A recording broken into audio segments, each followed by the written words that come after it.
포레스트 검프라는 영화가 있습니다. 그 영화는 지적 능력이 좀 떨어지는 주인공이 파란만장한 그 인간의 그 역사를 더듬어가는 그 가운데에 사람이 과연 어떻게 살까, 사랑과 우정, 그 인생이라는 것은 무엇일까 생각하게 하는 그런 영화입니다. 그런데 그 영화는 현대인들의 생각을 매우 잘 보여주는 그런 내용을 담고 있는데, 특별히 모든 이 관객들로 하여금 인상을 깊게 하는 처음과 마지막을 연결하는 장면이 있습니다. 그것은 깃털 하나가 날아다니는 장면이죠. 그래서 처음 시작에도 그 깃털이 날아다니고 또 마지막에도 그 깃털이 날아가게 됩니다. 그것은 바람에 따라 이리저리 밀려다니는 깃털처럼 우리 인생은 우연히 왔다가 그리고 목적을 가지고 있지 않은 채로 그렇게 흘러다니게 된다는 것을, 그래서 우리가 목숨 걸고 싸우고 달리고 하는 것들이 사실은 별로 다 의미가 없는 일이라는 그런 오늘날 현대인의 생각을 보여주는 그런 영화이죠. 과연 우리는 왜 사는 걸까? 우리의 인생을 왜 사는 걸까? 지금 우리가 읽고 있는 43장 7절에 보면 내 이름으로 불려지는 모든 자 곧 내가 내 영광을 위하여 창조한 자, 그를 내가 지었고 그를 내가 만들었느니라. 짓다, 만들다, 창조하다 같은 단어인데, 영광을 위하여 창조한 사람, 오늘 우리는 하나님의 영광을 위하여 존재한다고 그렇게 말씀하시는 겁니다. 그래서 우리가 세례를 받을 때, 학습세례 문답식을 할 때 사람의 제일 되는 목적이 무엇이냐 물을 때에 그 답이 인간의 최고의 목적은 하나님을 영화롭게 하는 것과 영원토록 그를 즐거워하는 것입니다 라고 배웁니다. 사람의 삶에는 목적이 많이 있습니다. 과연 목적이 이끄는 삶 같습니다. 그래서 학생이 공부하는 이유가 있고 그 목적이 있습니다. 또 우리가 직장에 가서 열심히 일을 하는 목적이 있습니다.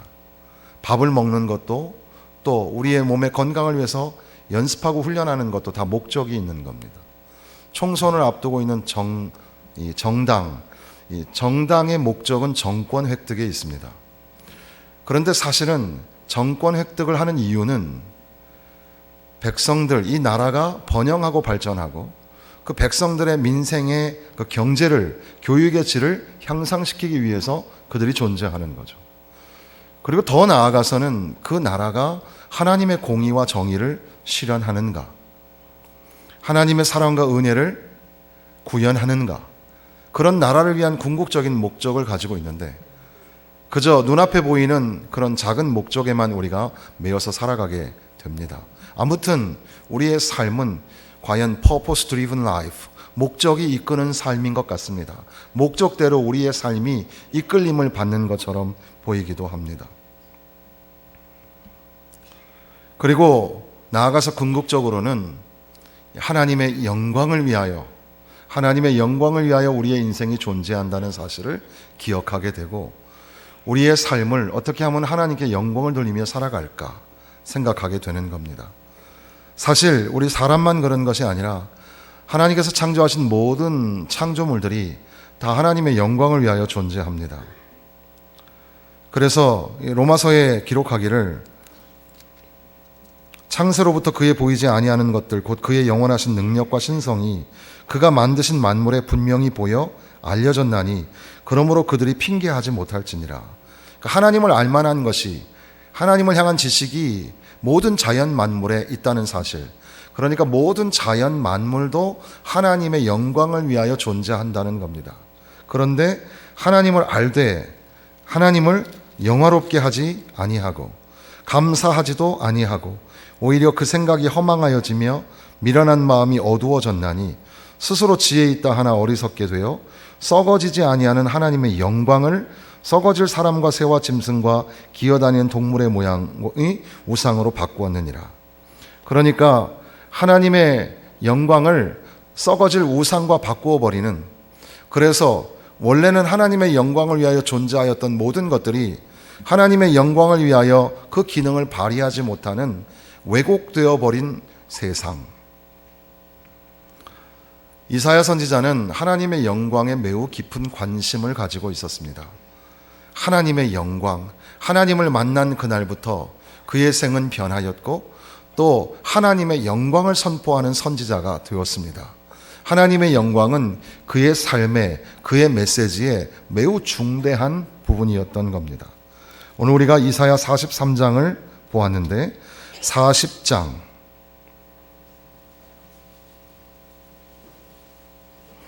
4절 5절의 말씀에 5절 말씀입니다. 40장 5절 같이 읽겠습니다. 여호와의 영광이 나타나고 모든 육체가 그것을 함께 보리라. 이는 여호와의 입이 말씀하셨느니라.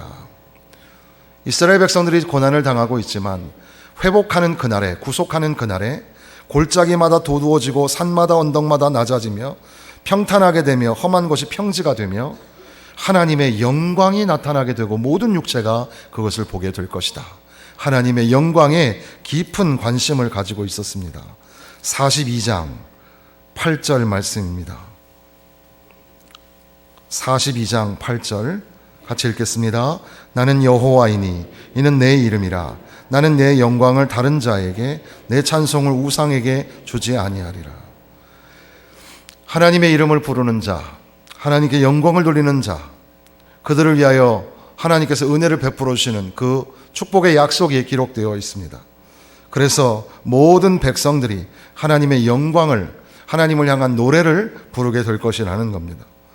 그리고 또한 우리가 읽었던 43장 7절에 내 이름으로 불려지는 모든 자, 곧 내가 내 영광을 위하여 창조한 자를 오게 하라. 그를 내가 지었고 그를 내가 만들었느니라. 44장 23절입니다. 44장 23절 다 같이 읽겠습니다. 여호와께서 이 일을 행하셨으니 하늘아 노래할지어다. 땅의 깊은 곳들아 높이 부를지어다. 산들아 숲과 그 가운데의 모든 나무들아 소리내어 노래할지어다. 여호와께서 야곱을 구속하셨으니 이스라엘 중에 자기의 영광을 나타내실 것이미로다. 하나님께서 야곱을 구속하시고 이스라엘을 회복하시는 것은 그들을 통하여서 하나님께 영광을 돌리게 하려고, 하나님의 영광을 위하여 그들을 구속하신다고 말씀하시는 겁니다. 49장 3절 49장 3절 같이 읽겠습니다. 내게 이르시되 너는 나의 종이요 내 영광을 내 속에 나타낼 이스라엘이라 하셨느니라. 하나님은 이스라엘을 부르실 때 너는 내 종이라, 그리고 너는 내 영광을 드러낼 내 속에, 너희 속에 내 영광을 나타낼 이스라엘이라, 그렇게 말씀하시는 겁니다. 그러니까 이스라엘의 존재 목적은 하나님의 영광을 위하여 존재한다는 사실입니다. 넘어가셔서 60장, 우리가 신년을 맞이하면서 일어나라 빛을 발하라 말씀을 들었는데 이사야 60장 1절 같이 읽겠습니다. 일어나라 빛을 발하라. 이는 내 빛이 이를 얻고 여호와의 영광이 내 위에 임하였음이니라.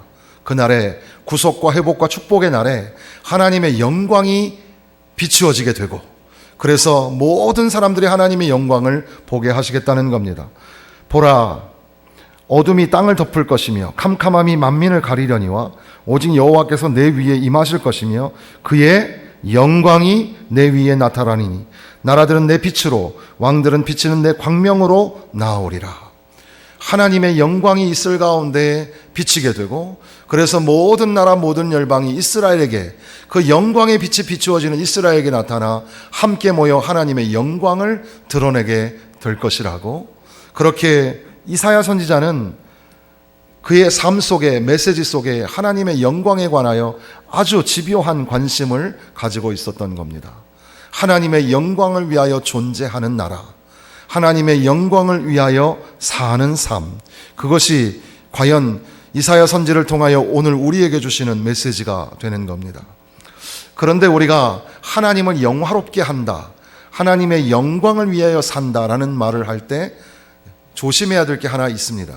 그것은 우리가 무슨 봉사를 하고, 또 우리가 섬김을 하고, 또 우리가 여러 가지 많은 좋은 일을 함으로 말미암아 하나님의 부족함이 채워져서 그래서 영광스럽게 된다고 생각하는 것은 착각입니다. 하나님은 이미 그 영광에 완전하시고 하나님은 이미 영광에 충족하신 분이십니다. 그래서 일찍이 조나단 에드워드는 이 본문에 관하여서 So we don't glorify God by improving His glory. 그의 영광을 증진시킬 수 있다고 생각하지 말고 by seeing and savoring. seeing and savoring이란 말은 보고 맛보다라는 말인데 하나님의 영광을 보고 맛보는 것, 하나님의 영광을 우리가 경험하게 될 때에 하나님을 알게 되고 하나님을 사랑하게 되고 또한 하나님이 날 사랑하시는다는 것을 알게 되고 하나님의 임재를 경험하는 것. 그래서 하나님이 계시다는 것을 알게 될 때, 하나님의 존재를 만나게 될 때 비로소 우리는 하나님의 영광의 비침을 받게 되고, 그래서 내가 또 우리나라가 우리 모든 자연 만물이 하나님을 높이기 위하여 하나님께 영광을 돌리기 위하여 존재한다는 사실을 깨닫게 된다는 것입니다. 그러므로 우리가 무언가 해서 하나님께 영광을 돌리는 존재로 부르심을 받은 게 아니라 우리가 하나님을 만나면 하나님과의 단절되었던 관계가 회복되어서 하나님을 경험하면 그러면 하나님의 영광을 위하여 사는 존재로 그 부르심을 깨닫게 된다는 겁니다. 그러니까 하나님을 만나는 게 얼마나 중요한지 몰라요. 하나님을 만나야 인생의 목적이 생기게 되고 하나님을 경험할 때 비로소 내가 하나님의 영광을 위하여 살아야 되겠구나, 이런 것들을 생각하게 된다는 겁니다. 그런데 오늘 이사야 43장의 본문 말씀으로 들어와 보면 야곱아 너를 창조하신 여호와께서 지금 말씀하시느니라, 이스라엘아 너를 지으신 이가 말씀하시느니라, 너는 두려워하지 말라. 내가 너를 구속하였고 내가 너를 지명하여 불렀나니 너는 내 것이라. 두려워하지 말라. 두려워하지 말라. 5절에도 보면 두려워하지 말라. 우리가 잘 아시는 말씀이 있죠. 41장 10절에 보면 두려워하지 말라. 내가 너와 함께 함이라. 놀라지 말라. 나는 내 하나님이 됨이라. 내가 너를 굳세게 하리라. 참으로 너를 도와주리라. 참으로 나의 의로운 오른손으로 너를 붙들리라. 하나님이 오늘 우리에게 말씀하시기를 두려워하지 마라. 두려워하지 마라.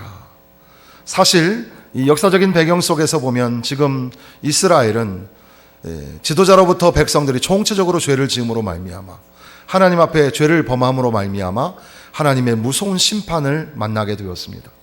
이방 나라에 끌려가는 신세가, 북이스라엘이 아수르에게 멸망당하고 바벨론에 의하여 유다가 멸망당하고 왕들이 눈이 뽑히고 그 자식들이 볼모로 끌려가는 총체적인 위기와 난국, 그리고 이것이 얼마나 오랫동안 지나야 할지 모르는 참담한 상황이 벌어졌습니다. 우리는 일제의 그 지배 속에 살았습니다. 그래서 일본과 그렇게 가까이 할 수 없는 그런 악한 감정을 우리가 가지고 삽니다. 따지고 보면 일본만 그런 게 아니라 그 고려시대로 넘어가 보면 중국에게도 우리는 많은 고난을 민족적으로 이 백성들의 유린과 찬탈이 너무나 오랫동안 있었고, 따지고 보면 미국을 비롯한 오늘날의 모든 열강이 우리나라를 괴롭히고 또 우리 안에 있는 자원들을 뺏어가고 그런 일들이 너무나 많이 있었습니다. 그리고 그것이 얼마나 오래 갈지 아무도 몰랐고 그 가운데 고통하며 백성들은 신음소리에 울어야만 했습니다. 마찬가지로 이스라엘 백성들은 지금 엄청난 그런 심판을 맞이하고 이제 이방 나라에 끌려가는 신세가 됩니다. 그럴 때에 하나님께서는 두려워하지 마라.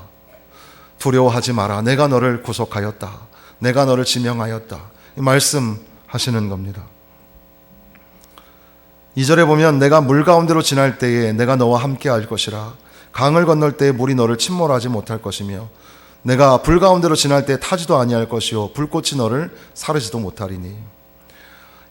이 역사적인 배경을 좀 무시한 채 그냥 오늘 우리에게 이 말씀을 읽어도 참 우리에게 위로가 되고 은혜가 됩니다. 따지고 보면 우리도 물을 지나갈 때가 있고 불을 통과할 때가 있습니다. 그런데 그 물을 지나갈 때 물이 나를 침몰치 못하고 또 불이 나를 사르지 못한다면 얼마나 좋을까. 불 같은 시험이 우리에게 있고 물 같은 도전이 우리에게 있습니다. 그런데 하나님께서 말씀하시기를 물이 너를 침몰치 못하게 내가 지키겠다. 불이 너를 사르지 못하도록 내가 너와 함께하겠다. 그 말씀이 저와 여러분들에게 하시는 말씀인 줄로 믿습니다. 그래서 그냥 이 말씀만 똑 떼놓고 봐도 참 우리에게 은혜가 되고 위로가 되지요. 불 가운데서도 물 가운데서도 우리를 지키시는 하나님, 그 하나님이 두려워하지 마라, 두려워하지 마라 말씀하시는 겁니다. 3절의 중간에 보면 내가 애굽을 너의 속량물로 구스와 스바를 너를 대신하여 주었노라. 내가 너를 얼마나 사랑하는지 애굽을 대신 주었다. 학자들은 당시에 이 고레스는 그 지역의 열강들을 이미 통일하고 상당한 패권을 가지고 있었던 사람입니다. 그러니까 고레스에게는 주변의 모든 것들에 이제는 더 이상 관심이 없고 유독 탐이 나고 관심 있는 나라가 하나 있었다면 가장 그 당시에 강대국이 되는 이집트에 관심이 있었습니다. 그런데 애굽을 내어줄 정도로 구스와 스바를 내어줄 정도로 그렇게 고레스에게 그것을 내어줄 정도로 하나님은 이스라엘 백성들을 사랑하신다. 가장 세상에 높고 귀한 것들을 내어주어서라도 바꾸어서 너희들을 구속하시겠다. 하나님 말씀하시는 겁니다. 두려워하지 마라. 내 대신 사람들을 내어주며 백성들이 내 생명을 대신하리니 이스라엘을 얼마나 사랑하시면 다른 사람들의 생명을 대신하여서라도 그들을 살리시고자 그렇게 약속하여 주시는 겁니다. 그리고 이제는 동서남북에 흩어져 있는 모든 이스라엘 백성들을 부르시는 겁니다. 그래서 동쪽에서부터 오게 하고 서쪽에서부터 너를 모으고 6절에 보면 북쪽에게 이르기를 내놔라, 남쪽에게 이르기를 붙잡고 있지 마라. 그래서 모든 각처에서 다 끌어모으는 이제는 자유와 해방을, 구원과 구속을 그들에게 허락하여 주시겠다, 약속하여 주시겠다, 그렇게 말씀하시는 겁니다. 그러므로 이제 내 이름으로 불려 모아진 모든 사람들, 내 영광을 위하여 창조한 자, 짓고 만드는 자, 바로 나의 영광을 위하여 존재하는 이스라엘 백성들을 다 구원하여 내겠다고 그렇게 말씀하시는 겁니다. 이 말씀은 오늘 우리를 위하여 존재하는 말씀이기도 합니다. 역사적으로는 이스라엘 백성들이 어느 날 회복되게 될 그 역사적인 예언에 해당이 되지만, 그러나 이 역사적인 사건은 오늘 저와 여러분을 향하신 구속사적인 관점에서 이스라엘 백성들을 구원하시듯이 오늘 죄와 사망의 권세 아래 살고 있는 저와 여러분들을 살리시기 위하여서 가장 귀한 것, 가장 귀한 독생자를 이 땅에 내어주셔서 십자가에서 죽게 하시기까지, 그가 피를 흘려 죽으심으로 말미암아 우리를 살리시고 우리를 구속하시고, 그러므로 너희들이 물 가운데 지나든지 불 가운데 지나든지 침몰하지도 못하게 사르지도 못하게 내가 너를 지키고 내가 너를 보호할 것이다. 내가 너를 사랑한다. 내가 너를 얼마나 사랑하는지 모른다. 내 독생자를 아끼지 아니하고 내어주듯이 내가 너를 사랑한다.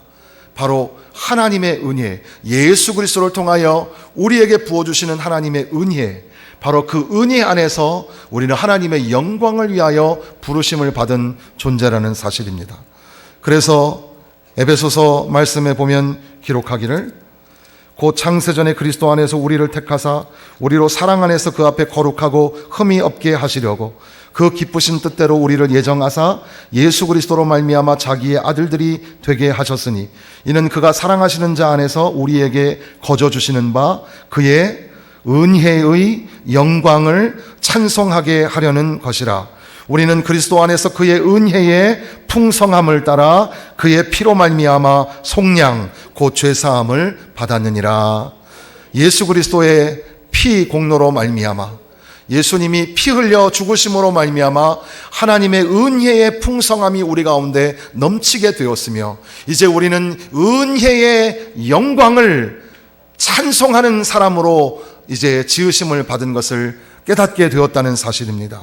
그러므로 우리는 하나님의 영광을 위하여 부르심을 받았다, 은혜의 영광을 찬송하려고 부르심을 받았다는 사실을 바로 예수 그리스도를 통해서 깨닫게 된다는 겁니다.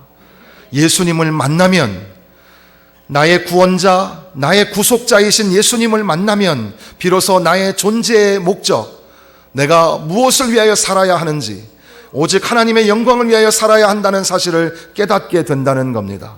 목적 없이 방황하던 인생이 예수님을 만나고 예수님의 그 구속의 사건을 통하여 십자가의 사랑과 은혜를 통하여 과연 나는 주님의 영광을 위하여, 하나님의 영광을 위하여 존재하는 사람이구나, 그것을 깨닫게 되는 줄로 믿습니다. 그러니까 예수님의 십자가 사건이 얼마나 우리에게 중요한지 모릅니다. 오늘 우리는 사실 환난과 고난과 시련과 여러 가지 크고 작은 어려움 속에 살아갑니다. 그저 오늘처럼만 평안하게 지나갔으면 참 좋을 텐데 예기치 아니하는 사건이 우리에게 찾아옵니다. 우리에게 사형 선고와도 같은 질병의 선고가 나타나고, 평안할 줄 알았던 가족들, 자식들에게 문제가 생기고, 또 불안한 것 같은 일들이 남들에게만 일어나면 좋은데 오늘 우리 직장에, 우리 사업장에 나타날 때도 있습니다. 그럼에도 불구하고 우리는 하나님의 영광을 위하여 존재한다는 사실을 깨닫게 됩니다. 그러니까 우리의 삶에 소소한 목적들이 있어서 마치 우리가 목적이 이끄는 삶을 살아가는 것처럼 보이지만, 그 말은 참 좋은 말이면서도 또한 위험성을 가지고 있는 말이 됩니다. 목적에 따라서는 우리의 삶이 변할 수도 있다는 위험성을 가지게 되죠. 그래서 이 불스트로드라는 런던의 외곽에 있는 어떤 성에 방문하였다가 제가 거기서 책을 한 권 발견하게 되었는데, 그 책의 제목이 무릎을 치게 했습니다. 그 전까지는 Purpose Driven Life라는 게 굉장히 혁명적인 문장이었지만 그 책 제목은 Jesus Driven Life라는 거였습니다. 예수가 이끄는 삶, 예수가 인도하시는 삶이 바로 오늘 우리가 살아가야 할 삶이라는 거죠. 예수님 안에서 과연 나는 존재의 목적을 깨닫게 되고, 예수 그리스도를 만나야 하나님의 영광을 위하여 살아가야 한다는 그 삶의 목적을 깨닫게 된다는 겁니다. 예수님을 만나야 합니다. 예수님이 저와 여러분을 위하여 십자가에서 죽으신 그 사건, 주님이 피 흘려 죽으심으로 말미암아 저와 여러분이 살게 되었고 구원을 받게 되었다는 사실을 깨닫게 되는 겁니다. 그리고 이제 우리는 우리의 삶으로 들어가서 환난 중에도 그 영광 때문에, 이것을 장래의 영광이라고 하는데, 장래의 영광을 바라보면서 우리는 살아가는 존재가 됩니다. 로마서 5장을 찾아보겠습니다. 로마서 5장